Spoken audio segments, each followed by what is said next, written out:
good to be back, let me tell you. And welcome to the Eternal Baseball Podcast, number 91. That's pretty exciting. Getting up there. And even better, this is a surprise, even to Roto. Look at this. I got show notes. There's a little preview. Wow. Just a preview, though. I don't want anybody seeing all the wacky surprises. See, somebody's already screenshot that, put it on Twitter. Right? It's everywhere right now. The celebrity cameo I have planned. Oh, and by the way, spoiler, it's my cat. There you go. Oh. Nice to have Colin joining us tonight. But yeah, welcome to the Eternal Baseball Podcast. We call it the best 60 minutes of baseball you'll see all week, which is certainly true in the off season.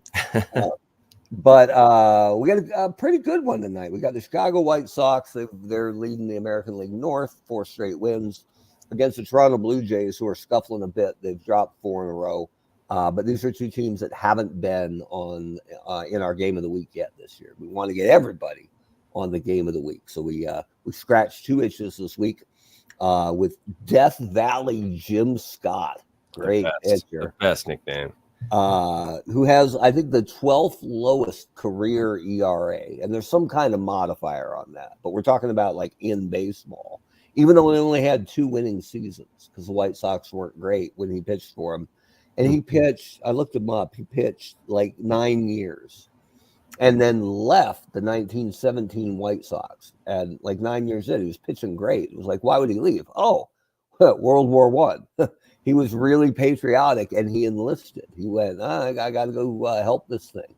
Wow. So that's pretty cool for a guy who decided he needed to drop his major league career and go fight for the country. And then when he came back, he moved to San Francisco and pitched in the minor leagues out there and just liked it in San Francisco. So and grew apparently a ridiculous beard. Is that right? I love it. Which challenged their facial hair policy, of which there was none. But nobody had done the Snuffy Smith beard before. So good for Jim Scott, who apparently was a Patriot, damn good pitcher, and a bit of a rebel. So he'll be on the mound tonight for Chicago, facing Marcus Stroman, who just came up for the Blue Jays because their starting rotation has had all sorts of trouble. So we'll have Marcus Stroman, Death Valley Jim Scott coming right up. I'm doing a little research and finding out what kind of birthdays we have today for our Eternal Baseball brethren. And it's George Kirby of the Seattle Mariners. That's it. Near as I can tell, that's the only guy on an Eternal Baseball roster. Wow. George Kirby, all of 2 or 3 years in the majors. So good for you, George. Happy birthday. From our news, and we got to give some big credit here to Roto. Our All-Star game is next Sunday, which will be about 76 games into the season. But we have some time off coming up the following week. So it's perfect time for the All-Star game. And Brent had the best idea for a location because we tried to move it around, but we got a lot of stadiums to choose from. And last week, off the air, and post show is always the best show, Roto said, hey, why don't we play a game at... what did we decide on? The Field of Dreams field. Oh, okay. I didn't know if we were going to use some vernacular to describe it or not. No, it's the corn universe. The corn, the corn coming out of the corn. Iowa. And my favorite bit thinking about it was, if you go back to the movie, that maybe we could have Shoeless Joe Jackson actually walk out of the corn, right? Be the coolest thing ever. And then Shoeless Joe got hurt this week. He's going to miss a man. No, sorry about that, Joe. But it is a cool week when we get our all-star teams ready. And instead of our normal player of the day stuff, this week we'll be announcing the guys on the Hall of Fame, or not Hall of Fame, on the Eternal Baseball All-Star team, which are just like real baseball, every team gets represented by at least one guy. 27-man rosters. Will announce who made the teams by team over Monday through Thursday, and then Friday you'll have your full rosters. And if you sign up for the Eternal Baseball newsletter, that's free, goes out every Friday afternoon. That's the first place where you'll see the starting lineups for both your AL and NL squads. And then first know. Right? Membership's free, man. So be the first on your block. to know who's starting the All-Star game. And we will play that All-Star game next week on the Eternal Baseball podcast. Love it.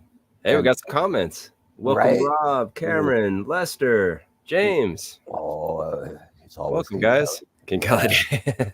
Yeah. Of course, we're streaming next week. Super Bowl. Come on now. Mainly so you can bring it back, or maybe we'll tape it ahead of time. You never know. But we're excited for the All-Star game coming right up. But right now, we're going to take a look back at. Hang on, let me get the right button here. The week that was.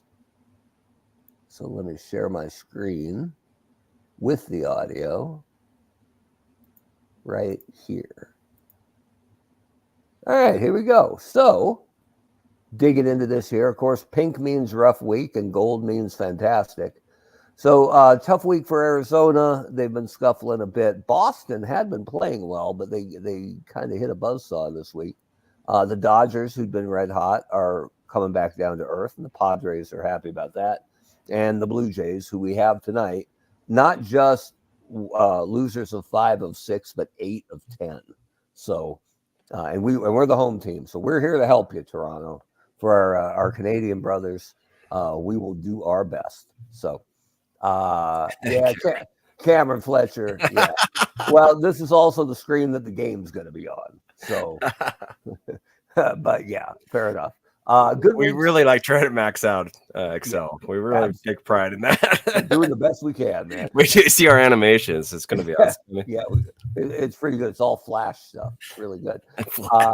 We've got the Cubs and the White Sox both 5-1 this week. That's good. The Brewers with a good week, and the St. Louis Cardinals, who are still rolling, ahead at 5-1. I dug into the numbers a little bit more, and I came up with other notables.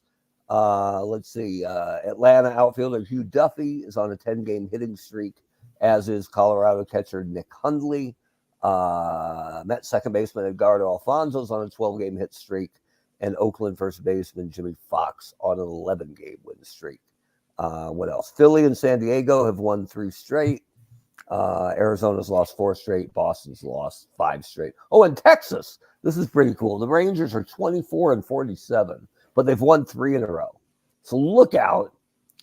Look out, Birmingham. Yeah, we've never had anybody double up with a World Series title and an Eternal Baseball title in the same technically same season, right? So good for you, Texas. So that's the week that was. And then here's where we're standing right here. Philadelphia is starting to pull away, although the Mets are hanging around a little bit. Atlanta's winning the South, but they're still a game under 500. And I was looking at their shortstop, Herman Long, is hitting like 204, and I think he committed his 24th error. Wow! And we're not even halfway through, so I think we're going to take a look. And Andrelton Simmons never had the bat to hit in Eternal Baseball for sure. Like he survived in the big leagues, but he was never much of a threat. But that glove plays anywhere, so. If Herman's going to hit 200, would they take Andrelton at 120 with a dynamite glove and not 50 errors on the year? Maybe. Andreas Thomas, man. Let's make the move. Right? Rafael Ramirez is like, put me in, coach, put me in. So we'll see what happens with Atlanta. St. Louis is dynamite, and that's that NL North that's such a meat grinder. But we are getting a little bit of separation here. Pittsburgh's still quite good, but the Cubs and Reds have fallen off the pace a little bit, at least as far as that division is concerned. Cameron just talking about Jeff Blauser, man. Oh, I forgot about Jeff Blauser. Great hair, too. Man, they had... Did Lemke ever play? No, he was second. Lemke was second, yeah. All right, fine. Blauser, should we just roll Blauser and Lemke out? Right. For all time's sake? A really young Elvis Andrus, right? Oh, yeah, we do a deep cut. Out west, the Dodgers were red hot over the holidays, but they've slowed down, and the Padres are coming up. The Padres have never had a really good season in Eternal Baseball, so maybe this year's the year. Out east, the Yankees continue to roll, but the interesting bit here is that Boston's bad week and Baltimore's strong showing has kind of flipped things around there. So Baltimore is up there. We'll look at the wild card standings here in a sec. Birmingham is running away with the South, no surprise. And the White Sox up in the North, 3 on Detroit, 4 on Milwaukee.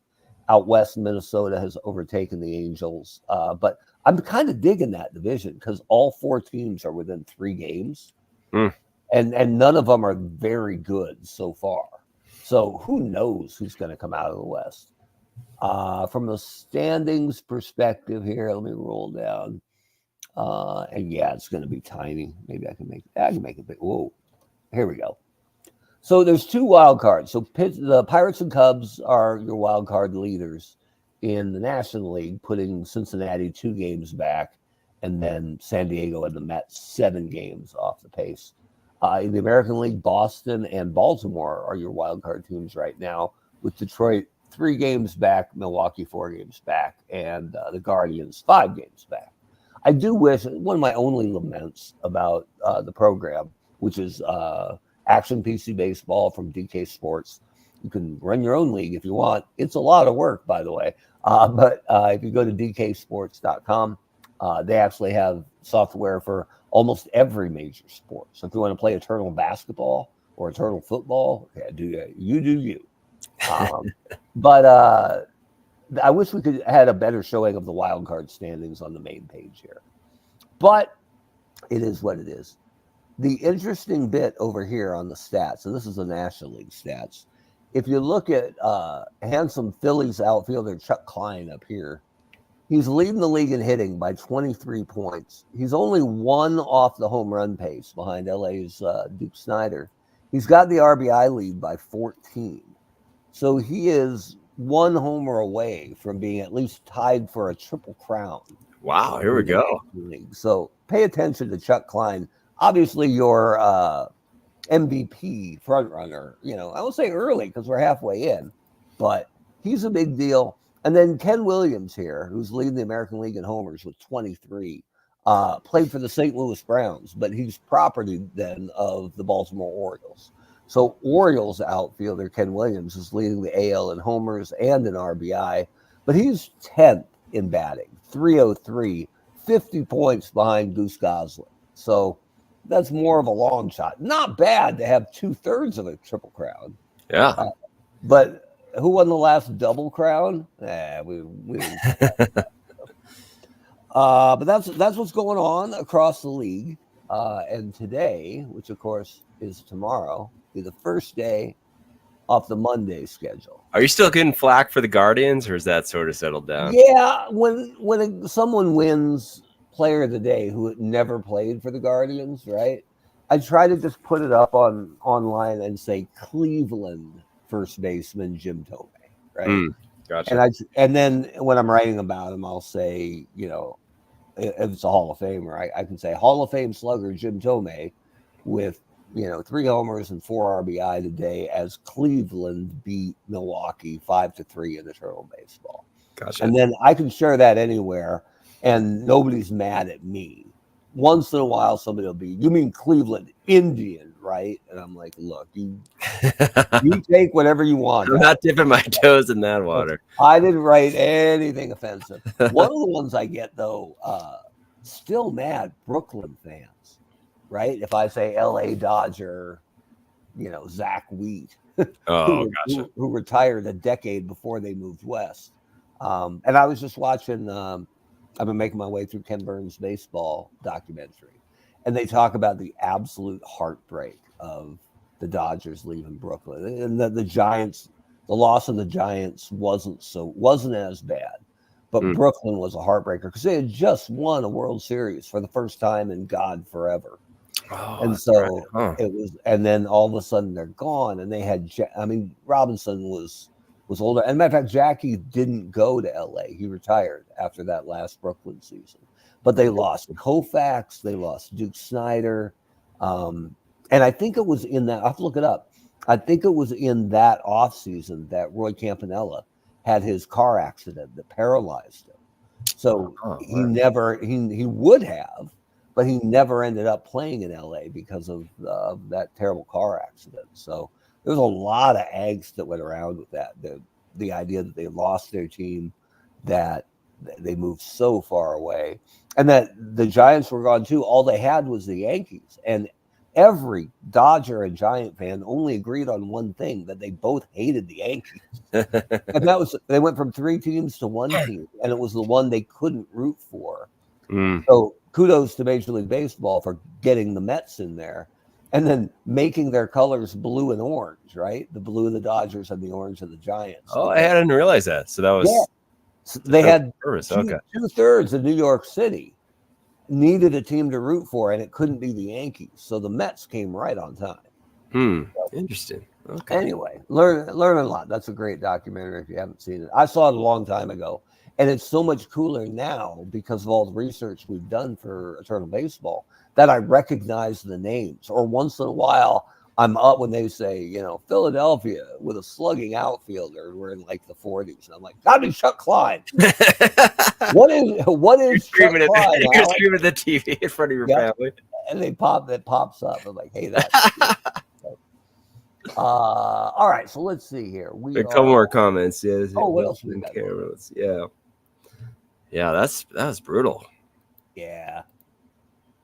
Oh, it was their only title in Brooklyn. Okay. So yeah, no wonder it stung so bad. Short celebration. So let's see here. I want to make sure I'm doing it right. It's February 5th. It's tomorrow. It's Chicago and Toronto. Let's play some Eternal Baseball. So it is Jim Jeff Scott. Glasgow, dude. That's a name for. I love the fact like 2 guys from Central Oregon have a pretty good grasp on like that, like the late. It was like basically the 80s Braves teams, right? Like early 90s Braves teams. Like we have a very firm grasp. I feel like we could talk if we were at a party in Atlanta. We could hold our own very, very well. And it was one of the weird parts of where we grew up was we got WTBS. I mean, almost everybody did, right? But we didn't get WGN in Bend, Oregon. So around the nation, when I worked at McFarland Toys making MLB action figures, you would find that Cubs figures and Braves figures sold really well nationwide because everybody got those games, right? Because of WGN and WTBS. But we didn't get WGN, so we didn't get Cubs games. So, and before ESPN had the national contract, man, all we watched was the game of the week on Saturdays and Braves baseball, and it wasn't very good Braves baseball. And our paper was so small that the sports section didn't really have schedules. So you'd get home, you'd vaguely, I'd call my grandma up, she'd have her TV guide, she'd tell me like what time the game was, right? So you turn it on, and you had no idea who they were playing. Like no idea who was pitching. It just it was every time. Back then, man, like the 84 to the 89 Braves were just waiting for Dale Murphy to come up, right? Like no real prospects. Nobody. They were terrible, but they had no prospects either, right? And then they finally trade Dale Murphy away to let him go chase a title with Philadelphia. And then they get great in like 2 years, right? Glavine shows up and Smoltz shows up. And Ron Gant gets big and like, well, anyway. That's Braves baseball for tonight. You should have lumped that when you were at McFarland. You should have lumped the Braves figurines with like Beastmasters figurines. Right? Yeah, absolutely. Or Clash of the Titans. That's probably would have been a good crossover. Forever, right? All right, so we've got Jim Scott. That's what TBS stood for, right? The Beastmaster station. I love that. All right, so Jim Scott going up, and don't be mad at Stroman. He had a great start and then a rough start. So his ERA is up there. Oh, we're looking at real stats, which makes it look better. But I think his ERA is like 5.1. Yeah. So anyway, well, another good start today. That ERA is going to dive. So we're looking at Jim Scott. He's a right-hander.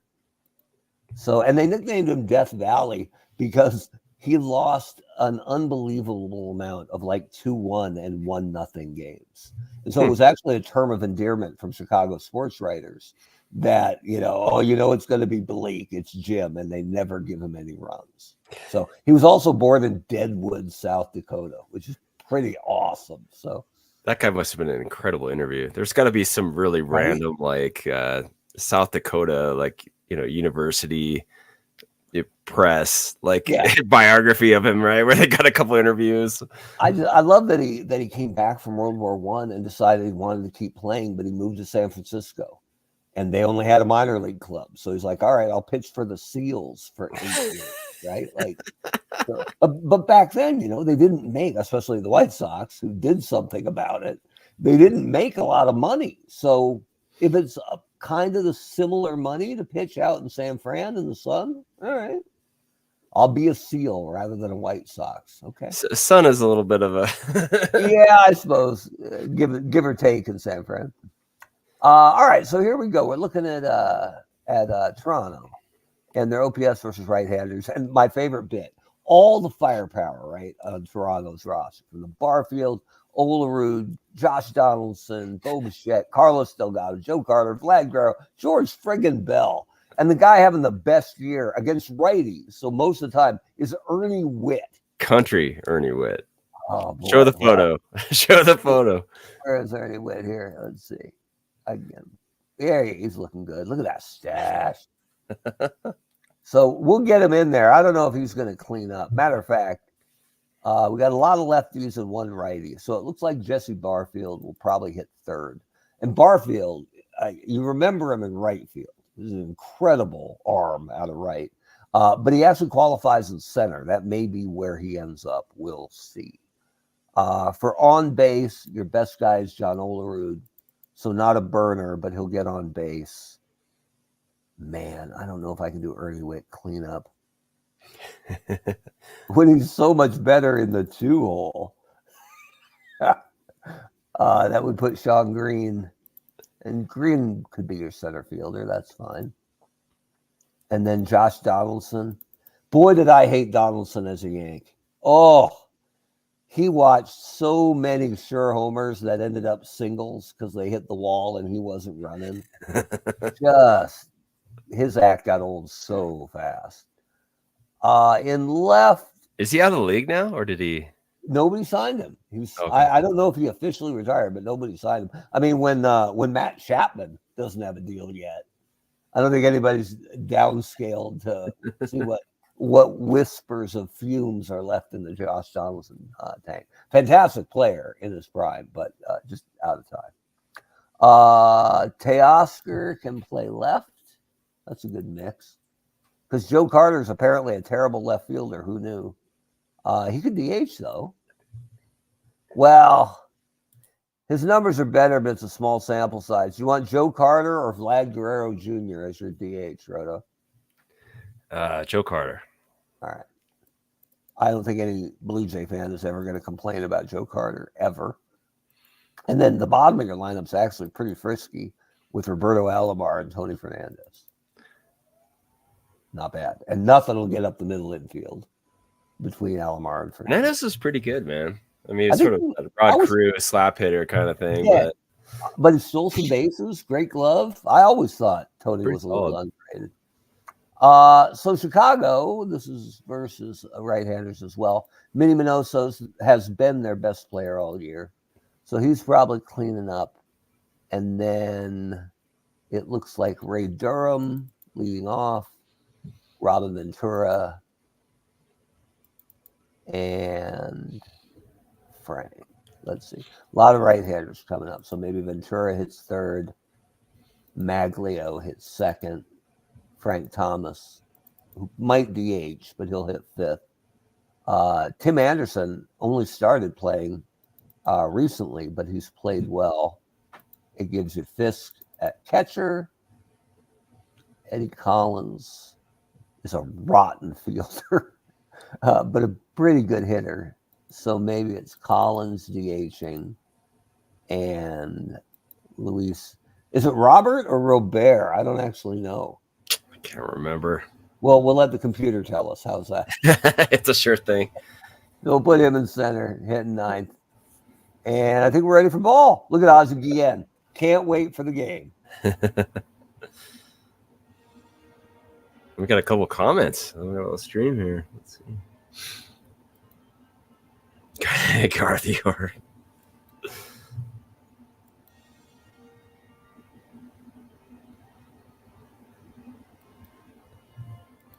can't really hear it.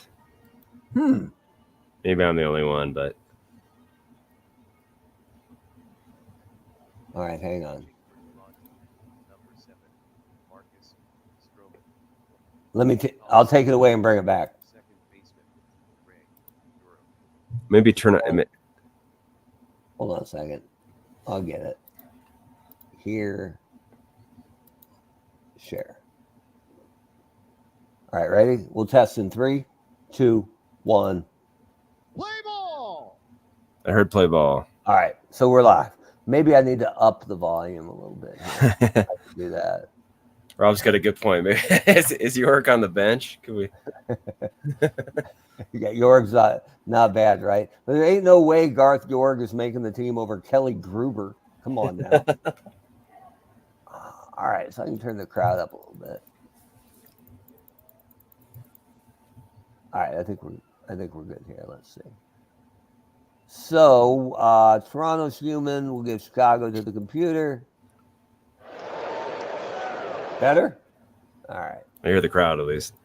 And then hold on. We'll check whether we want the big head t-shirt or not. Let's see if this is too big. Oh, that's too much. No? Yeah. Well, your call. Your call. I think it might be a little too much. You tell us in the comments if the medium heads are too small. Because the large heads, yeah. All right, so we'll hide this. Hey, we're off and running. Ray Durham, good bunter. We'll keep that in our back pocket for now. Oh, wait a minute. And I got to give control back to Chicago. There we go. Oh, no, wait, not Chicago. Oh, yeah. Because we're Toronto. Stroman. Right fielder, Maglio, Ordonez. I always liked him and Ray Ordonez of the Mets. They were... All right, let's see if we can okey doke him into trying to steal with a pitch out. Yep. You don't run on Ernie Witt. Don't run on country Ernie Witt. What do you think about that, Ordonez? Good thing we got him. Third baseman, Robin Ventura. The crowd just hasn't come in yet, Cameron. It's right. There was a traffic jam. Yeah, that's a good point. It's really hard to find a good picture of a good solid field picture to use for every stadium with the crowd packed. A lot of times it's a pregame shot, right? There's gardeners on the field and whatever. Here's Robin Ventura. Walking. Whew. All right. Long day. Fielder, number 9, Minnie Minoso. Yeah, what's the worst that could happen? Here comes the Hall of Famer. Oh, good trivia question. As Minoso singles in a First run. baseman, Frank Thomas. Minnie Minoso's first name on his driver's license is Saturnino. Saturnino? Saturnino. Yeah. Oh, wow. So no wonder when he got in the minors, they were like, yeah, You're Minoso, you're Minnie. All right. Are we pitching to Frank Thomas with Tim Anderson behind him and first base open? Well, he's walked 3 people, so that's a good point. He might walk him anyway. Well, yeah. Let's just pitch to him. It's early. Never listen to me. I mean, he's the big hurt, right? But yeah, it's RBI single. Shortstop, fine. Number 7, Tim Anderson. 2-0 White Sox as Tim Anderson steps in. Another guy looking for work. Oh, and he dribbles it through Alomar and Fernandez. Did you get him? Catcher, Carlton. Yeah. Fisk. And Thomas got hung up between second and third. I was like, really? The ball dribbles past between Alomar and Fernandez, which is hard to believe. And then Frank Thomas goes first to third. Just took the turn. As Rob said, this is the test of Finn. Right? Probably. Jim. I think he probably rounded second, Leading off saw for Josh Toronto, Donaldson, first and wanted baseman, to run into it. John Olerud. Olerud, one of your favorites, as I recall. Yes, love me some John Olerud. Saw him in a shopping mall in Seattle one time. He very much did not look like a professional athlete with his family, I have to say, but nice guy. Was he wearing a helmet? He was not. I think he felt comfortable enough that there was going to be any severe head trauma in that mall. All right, John Oler, come on now. Looked like he had a nice family though. Catcher, Ernie, Witt. Ernie Witt. It's a Ray Durham show. It's going to be a Right quick fielder, game. Jesse, Barfield. Let's go, Jesse. There we go. Run. Not even close. Designated hitter, Eddie, Collins. Eddie Collins, who's a good bunter but can't field. At this rate, all the fans are not even going to the park. They're just going to turn around. Yeah, no, it was Center fielder, number full when we 88, started. Luis Robert Jr. All right, Luis.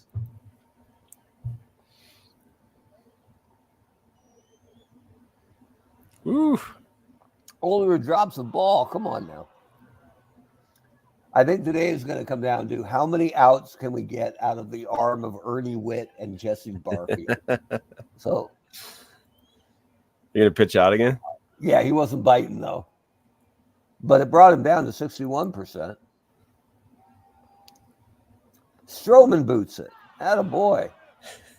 Look here, and if I wasn't paying attention, here's Junior up here at 79%. So that's not going to happen. Cameron has that great. It's our first balk ever. Nice. Cameron has that great Ricky Anderson story, man. I remember you telling that before, but it's so good. Supposedly, this has been debunked. That this didn't actually happen, but it could have, and that's a testament to Ricky. That is, I mean, it's plausible, right? That's the beauty of it. Could have. The one I heard that Ricky confirmed was true was when he got traded or signed with the Padres. He joined them like a week into spring training. And so he walks up on the bus, and this is like 97 or 96. Everybody else is on the bus. Ricky walks on the bus and goes, "Where's Ricky's seat?" And Steve Finley, who was one of the vets of the team, said, "Ricky, you got tenure on everybody in here. You can sit wherever you want." And Ricky looked at him sideways, did the whole dog head cock thing, and went, "Ricky got 13, 14 years on most of you." That was true? Like he confirmed it? That was true. Yeah. So good. Tenure didn't quite register. All right, here's Ordonez. Oh, we might get a play at the plate. Get him, Jesse. Oh, not yet. Oh man. Wanted to Too see deep. the arm. Too deep for Jesse Barfield? Come As on. Rob was saying, the most exciting play in simulated baseball. The balk. It was pretty good. The ump yelled, "Balk!" You can catch it on the replay. It was pretty good. All right, here's Robin Ventura. Jesse's on that. We'll turn into one of those YouTube shorts. Sean. That'll do some big numbers. Just the balk. It'd be like 3-second clip. Because the kids these days, they don't have any attention span. 70 million views. Could you see that balk? It was like one of our players of the week. I think it was last Sunday was Lou Brock. First time I remember him being player of the day.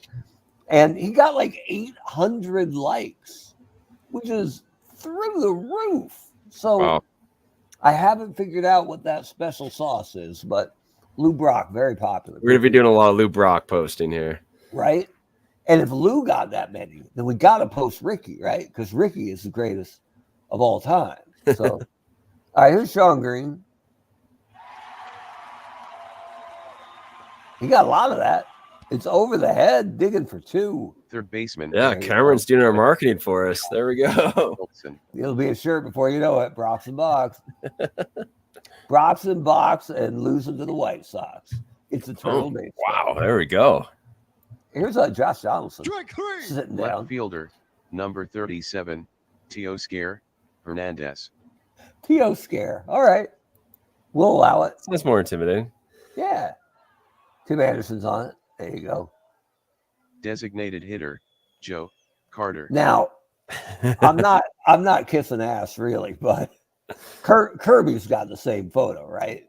I got him around in second after his World Series homer, and here's Joe Carter losing his friggin' mind. Amazing. Not pictured, Mitch Williams. Pure joy. Man.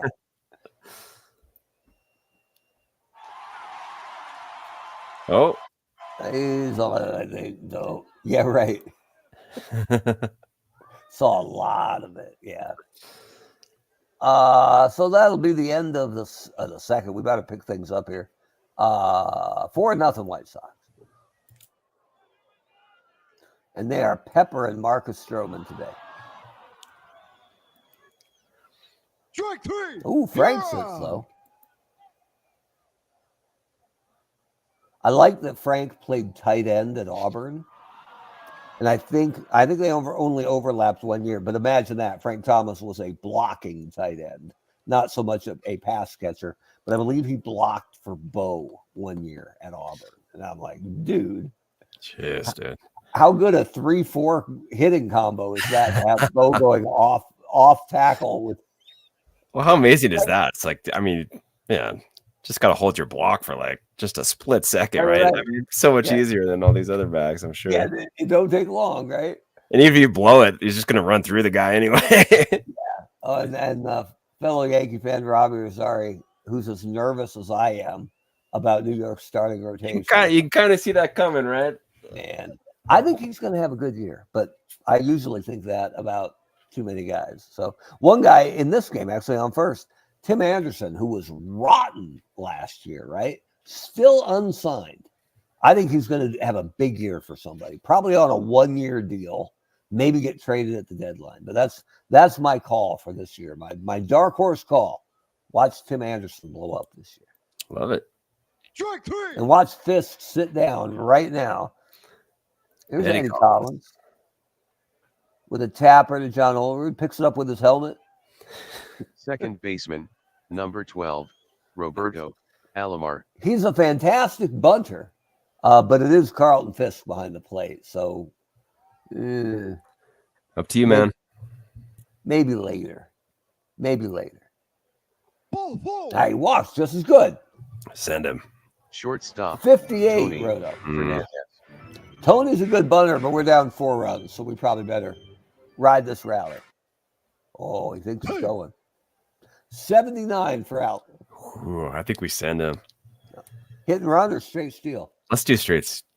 He's only got, was it an 8-arm or a 6-arm? 6. Let's send him. Okay, let's do it. There you Let's go. let's run ourselves. He couldn't get a good jump, but it's only 0-1. What's he at now? 61. All right, no more.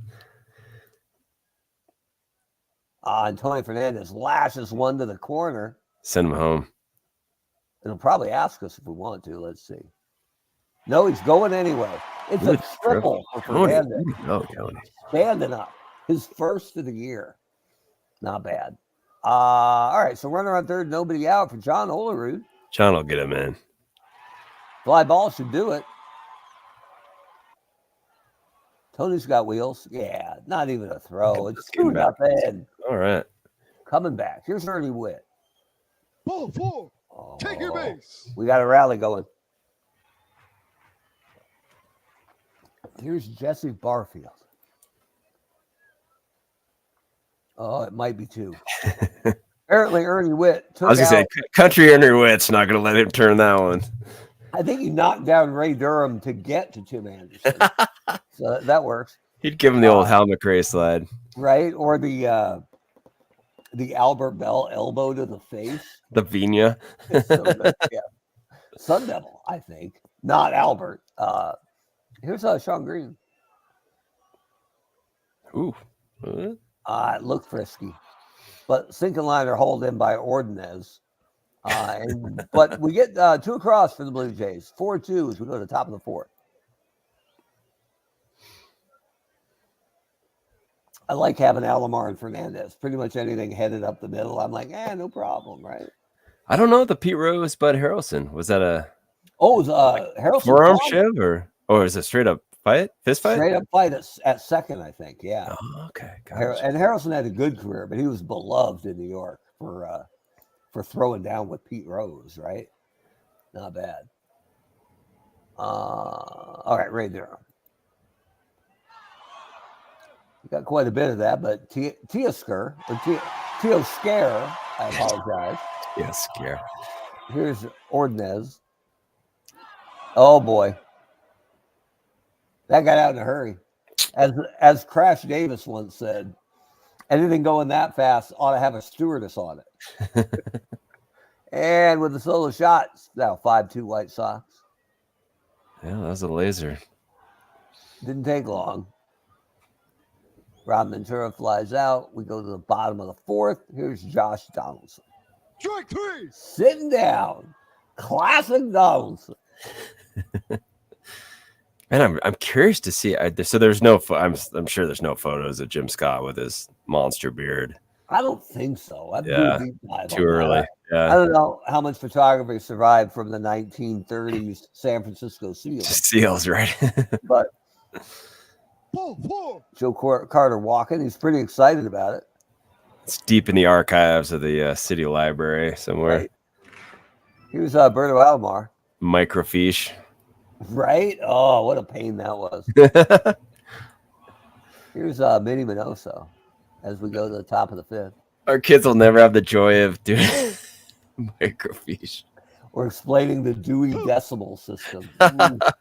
No, you see, you just went and you got the card. Yeah, But most of right. the time, the card you want, somebody had already ripped out and not replaced. So you Right. had no idea. And then you had to go to the librarian Yeah. who would ask you to do the same thing over again. And then you'd Yeah. come back and then she wouldn't help you and it'd be Yeah. over. Your search for learning would have ended there.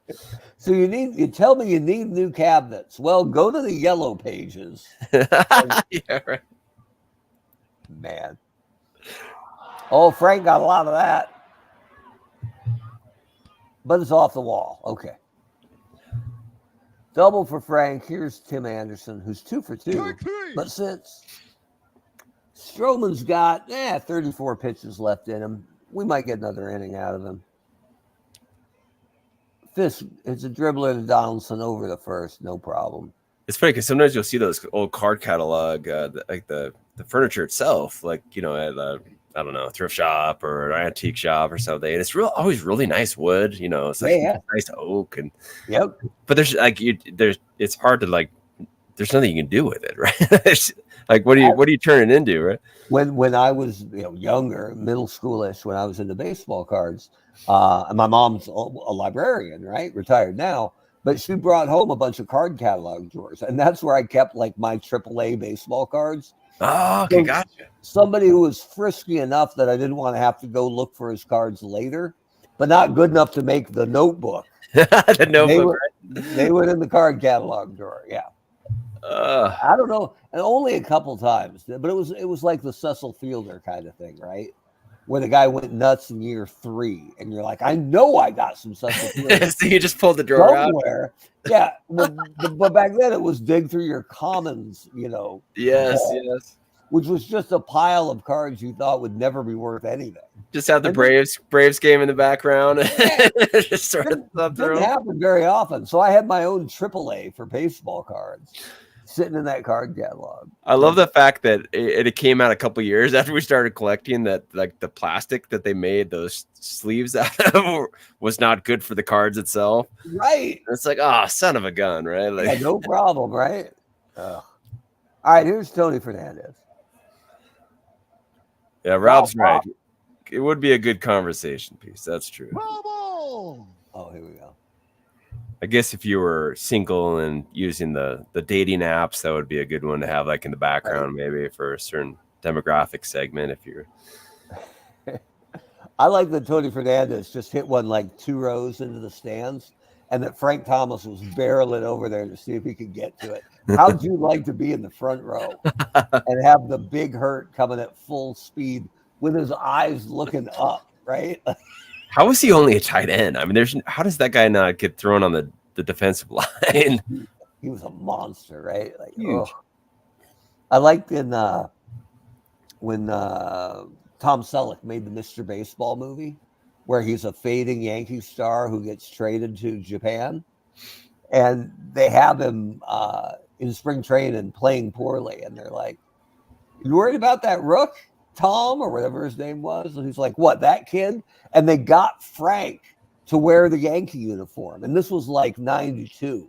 Oh, He was amazing. And I remember, because the Yanks were awful back then, I remember seeing Frank Thomas in his prime just peppering the ball in batting practice, wearing the Yankee pinstripes, and I'm like, oh my god, so good. What if? Can you imagine that today if they were like, hey, Ronald Acuna, we're shooting a movie. We want you to be the phenom, but you're going to have to wear a Mets jersey, right? No way. Right. No way. Not in a million years. And that was when he had like Kevin Moss, like running for. Dude, anybody who came up and showed a pulse just owned New York for a couple weeks. I love Kevin Moss because everybody's like, whoa, if you project that over a full season, man, it's like he's going to shatter the home run record. No, like I remember Sam Militello came up late in the year, like a late season call up, first time up, and he won like 3 out of 4 starts. And they're like, if you put that over 30 starts, he'll win 27 next year. It's like Denny McClain. It's going to be amazing. Bad. So that whole stretch was so bad, but some of those draft picks, right, turned into Bernie Williams, and there you go. Cameron must be near our age because he seems to know a lot about what we went through. Yeah, the best was late when somebody would buy a vintage pack, right? Somebody would drop, $6 on an '84 Topps pack, like 6 years after, and you'd be like, "Eat the gum, dude." It was bad new, but now it's 6 years old.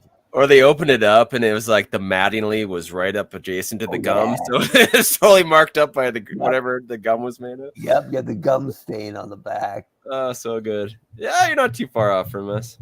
Here's John Olerud tapping out. Ernie Witt hasn't lived up to advanced billing. Oh, but now he's on the bases. 20%, Roto. If we were down 5 more runs, I'd say, yeah, let's do something. If you like that Witt-Fisk matchup on the base pad, let's see what Jesse Barfield has. Other than the best damn Jerry Curl in Eternal Baseball. Do they have a delayed steal option? I can't remember if they... I don't think they do on a double steal, on like stealing second in the home. Okay, gotcha. But every time I do it, the guy goes for second and the dude coming home doesn't go. So maybe I'm doing it wrong. We'll see. Oh. First and second, 2 outs. Sean Green, we could use a hit. Yeah, that's not going to get it done. I just remember in high school ball, we'd work on the delayed steal more than you thought we probably should. Did they call it very often? I don't know if we even used it that much, but it feels like we practiced it a lot. Do you just take those like 3 side shuffles and then you sprint, right? And hope the catchers... Yeah, looking at the clouds, right? What I remember about, and I didn't play in high school, I was a terrible baseball player. I remember that our backstop was pretty close to home base or home plate, sorry, and that it was like solid cement, and so on wild pitches, visiting teams would try to score at home regularly or try to take second. Our catcher, Tommy Karamitis, was pretty good. He got a really true bounce off that backstop. And kill guys on the bases. Yeah, right? It was concrete, right? There was no padding, so it would just bounce. I mean, a lot of times he would just actually just pivot, and then he'd field the grounder and then lay his mitt down. No problem. I remember him getting guys at home, taking off from third, and he's just waiting there like, let's go. I got to tag you, man. All right, here's Eddie Collins. I was talking to my kids because I mean, you remember our soccer field was, partially over we played it on the baseball diamond, right? So we had half of the infield, but we actually they've made that baseball field and it was pretty nice diamond. And then they just totally tried to save money on the infield dirt. I don't know if you remember that, but they didn't buy any of the strained dirt. So we had these pebbles that were just these massive pebbles throughout the infield, man. And just, the amount of bad hops. Nightmare material. I didn't play baseball, but I played on that soccer field for a long time. And as defenders, all we were trying to do was drop a guy in the one little bit of dirt behind second base that was in play on the soccer field, right? There's enough pebbles, man. They need skinned up. I spent 3 years trying to give guys dirt naps, and I never got anybody. It was way out by the left or the right, depending on the half, right? I played center, and as I recall, range wasn't my big strong suit. So You'd have to really clear someone out. That's a long run, right? Not to get somebody, but as often as it was wet or rainy or snowy or nasty, that was a bad place to get hit, right? So I was always hoping just light one guy up in a 3-year span and you'd be a legend forever. But whatever. All right, here's Luis or Louis, maybe. I better look that up, get that right next game. Hey, and What? Tony Fernandez, Wow. a 9 defender, boots it. Never see that. And we got 2 on and nobody out. And Stroman's starting to fade. We better at least look at this bullpen, Roto. No lefties. They maybe should look at that. Henke was the closer, but recently dropped out. These are, I think they're regular numbers, not their eternal baseball numbers, because Dwayne Ward has a 0.5 ERA, like half of 1. So Love it. he's the hammer. He's the guy. And poor Mike Timlin. I forgot to mention this, that Chicago won the first 2 games of this series. In game 2, which was tied at 2 in the 8th inning, Juan Guzman got tired. They went to Mike Timlin, who's just activated.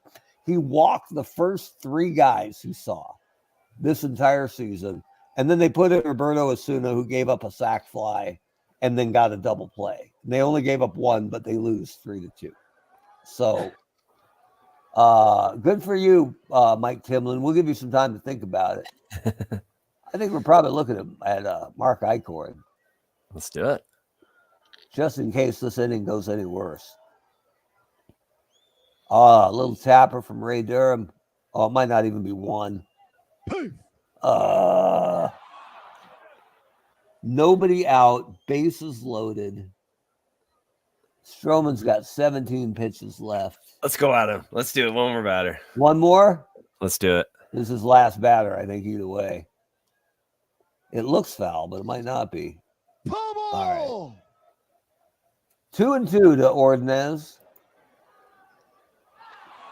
It's a fly ball to right. Barfield's on it. Eddie, are you going? Oh, look at this. Barfield, just show it off anyway. They're underrating Jesse Barfield's arm. I think that's it for Stroman. He's only got 12 pitches left. He's probably tired already. Sure. Mark Eichhorn's ready. And if you're not familiar with his body work, Pitching for Toronto, Mark Eichhorn. he's more than just a pretty face. This guy had the most knuckle-dragging, sidearm, weird-ass delivery. Let's see if Robin Ventura can handle it. A bloop. Nobody's running on that, right? All right, good. A little more respect for Jesse Barfield's arm. Here's Minnie Minoso. And Olerud boots it. That is our 4th error today from Tony Fernandez and John Olerud, and I don't remember who else. I think Olerud has 2. Sorry, I lost you for a sec there. It froze. I don't remember. Who was that, Cameron? I don't remember who the impression guy was. Hit and run. We're not batting. We're Is it pitching. Eichhorn or? What side are you on, Cameron? Come on now. Here's Frank Thomas. And Tio Scare is all over it. Eichhorn did a lot of impressions. Interesting. Huh. I didn't know that. Good to know. I'm getting tired of Josh Donaldson just looking at him. Let's see who else we got around here. If there were Vlad there. Edwin Encarnacion plays a terrible third base. So it would hurt defensively. Kelly Gruber plays a great third base, though. Your call, man. I'm tired of him. Bautista. Yeah, you know what? The numbers are worse, though. I'm going with Encarnacion. Just to get rid of him, Roto. Pinch hitting for Toronto, number 30. Yeah. Encarnacion. That's Encarnacion. That's a badass picture. So, help me out, Edwin. They had a lot of like third basemen who really didn't field well. Yeah. Gruber was bad, right? 0-2. All right. So he's filling the Josh Donaldson role.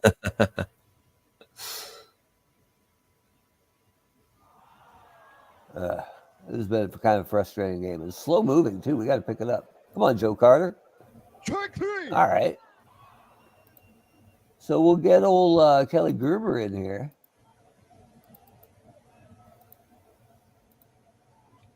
Oh, wait a minute. Third base. There we go. Look at the hair. Love it. Sure he didn't play hockey? Looks like a hockey player.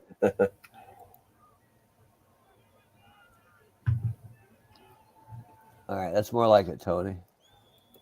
Here's Pudge, Walken, Eddie Collins. Could be 2. Look at there we go. There we go. Yes, we needed that. Oh. Feels like it took forever to get here.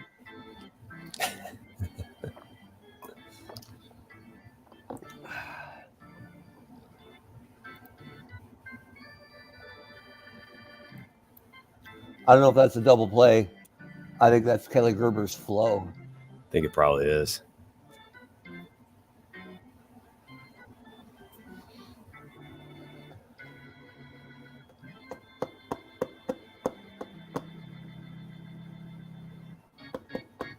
I just had a Bob Uecker as Harry Doyle in Major League flashback when he goes, so we go to the 8th, we got 1 hit. We got 1 hit today.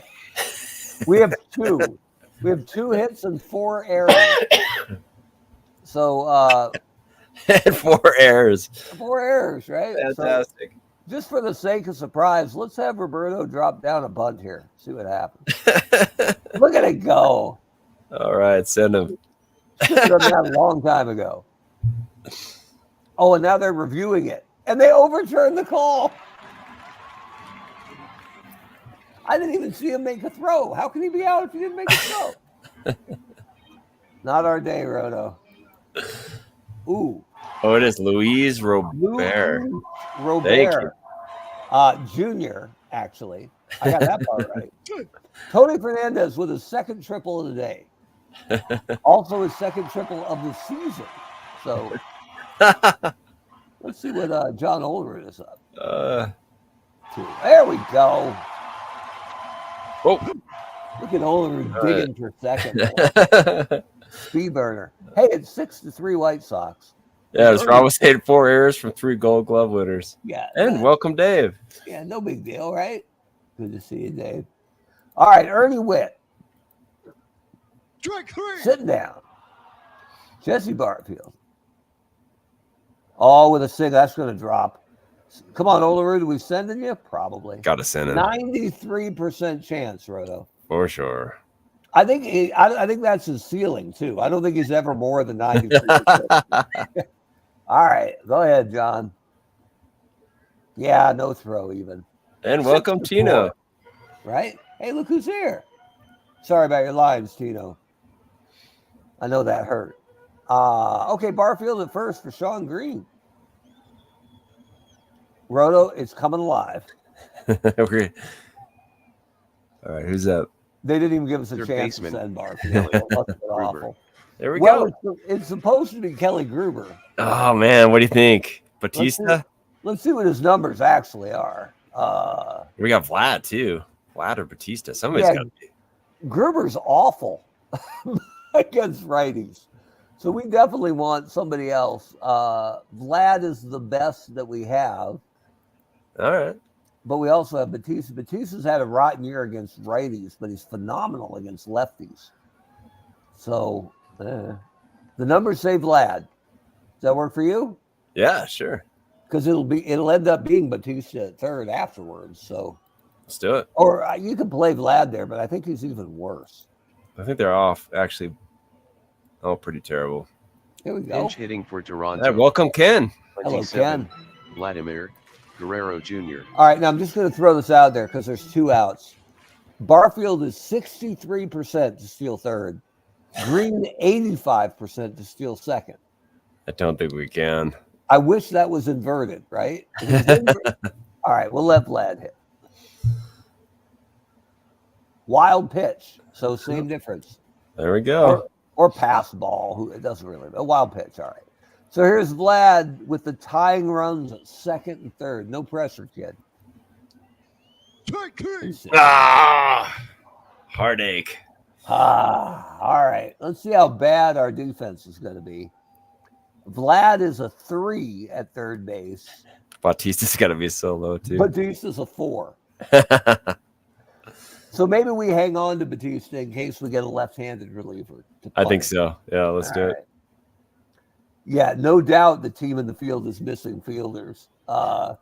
It's kind of rude, but not inaccurate. So, all right, here's Luis Robert Jr.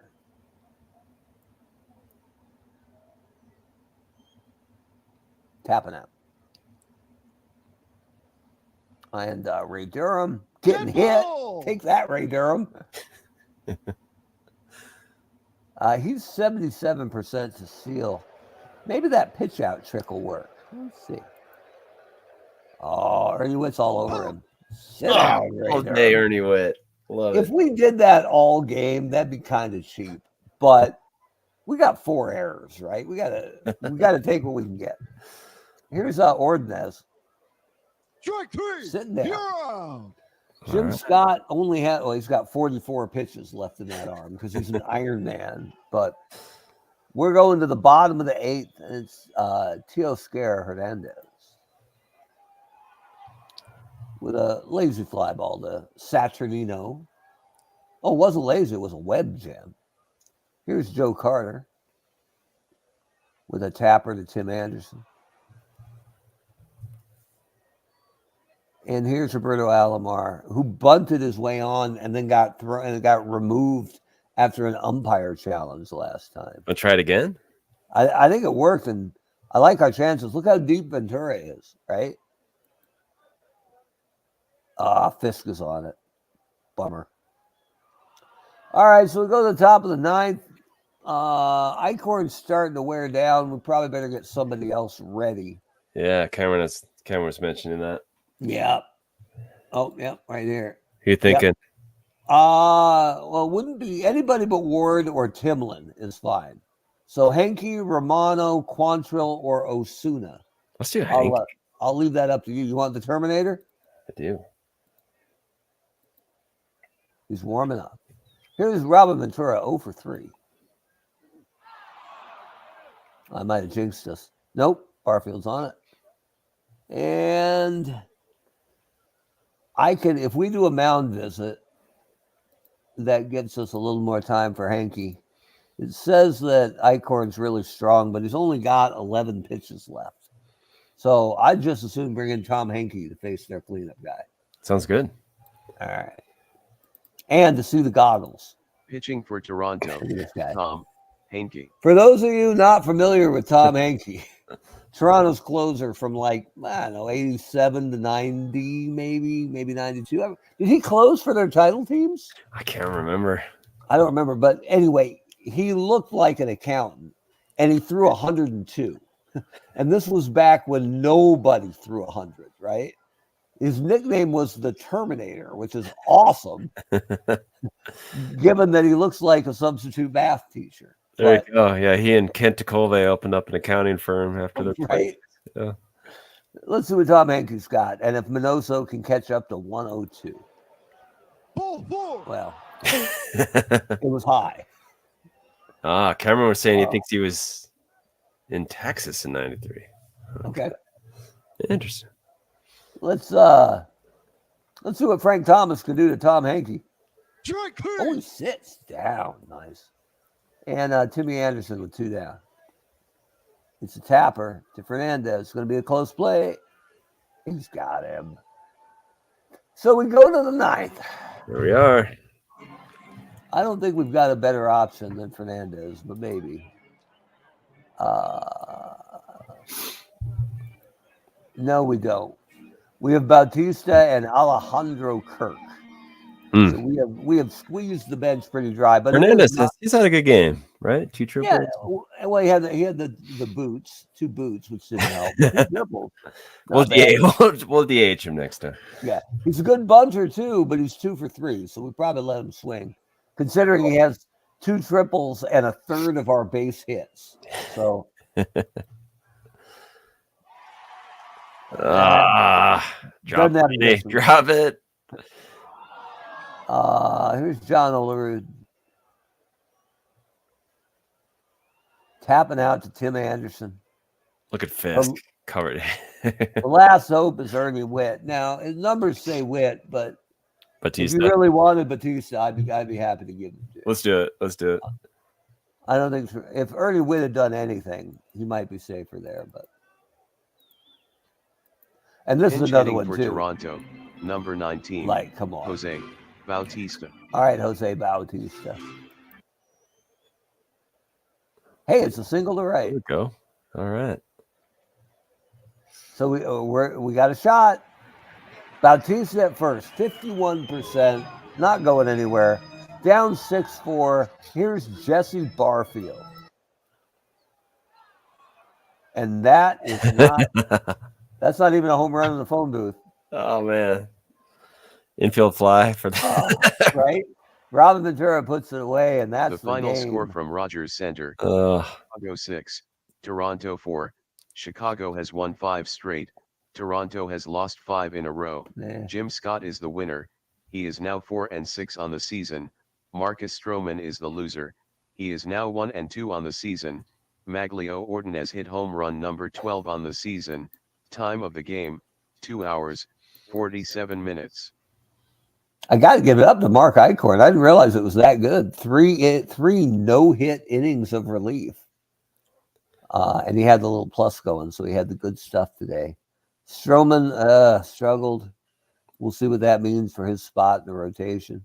Your player of the day is Maglio Ordonez for his. I remember the laser beam homer, but he had 2 more RBI. 2 for 3, 2 runs, 3 RBI. That's not a bad day at the office. Good day's work. Yeah, you know what? It wasn't bad. We did our best. Chicago's hot. Toronto isn't. But yeah, we got 2 more teams off our dance card for the year. So we appreciate that. And we appreciate you guys joining us for the Eternal Baseball Podcast. Yeah, it was a good time. Thanks for joining us, everyone. We were a little chatty. We ran a little long. That's all right. Stay tuned to however you follow us. And if you're brand new, welcome. You can follow Eternal Baseball at eternalbaseball.com. We have team-specific message boards there. That's where you can see the box scores every day for your favorite team. And we'll also be posting our All-Stars this week, Monday through Thursday. 8 teams a day. Every team has at least 1 representative on the All-Star team. And we'll have that available for you next Sunday night in case you're not watching the Super Bowl. But we'll be coming to you from Cornfield in Iowa, and that'll be a good time. You can also follow us on Facebook. You can follow us on Twitter or X if you prefer. There's always something going on. We play live games Monday through, or what is it, Saturday through Thursday. And then Friday is the travel day with no live games, but that's when our Eternal Baseball newsletter goes out. You can sign up for free for that at eternalbaseball.com, and that's where we'll announce the starting lineups for both the American League and the National League All-Star teams. So thanks for everybody for hanging around. It's always good to see the crew. Yeah. And hey, give us a like, give us a subscribe if you haven't. On Facebook, it helps a lot when you share our content. If we named a player of the day from your favorite team, I bet you got some people in your friends group who like the same team you do. So lots of ways to help us out. We do appreciate it. And we'll see you next week on another thrilling edition of the Eternal Baseball Podcast. Thanks, everyone.